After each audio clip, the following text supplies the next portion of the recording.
In today's video, I'm going to teach you how to add your signature automatically to all Outlook emails. Setting this up once saves time and keeps your emails consistent, whether you're using the new Outlook Experience, Outlook on the web, or classic Outlook on Windows. Let's start with the new Outlook or Outlook on the web. In the top right, click the Settings gear icon.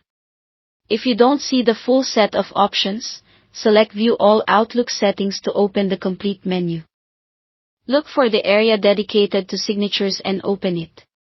Here, type and format your signature just like you would in an email. Keep it clean and professional so it displays well for all recipients. Simple fonts and minimal styling tend to travel best across devices.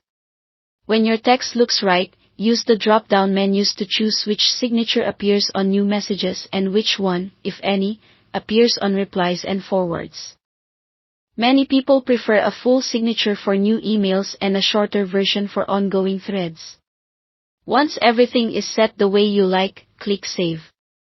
From now on, Outlook will insert your chosen signature automatically based on those selections.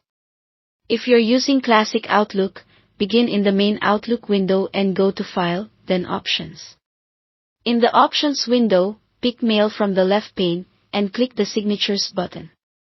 This opens the Signatures and Stationery box.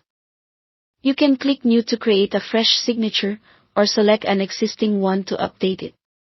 Type your content in the editor and format it as needed, keeping readability and simplicity in mind.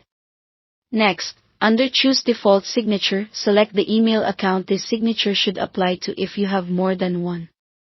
Then set the drop-downs for new messages and for replies forwards to the signature you want in each case. When you're finished, click OK to save and close the windows. And that's all there is to it. Thanks for watching.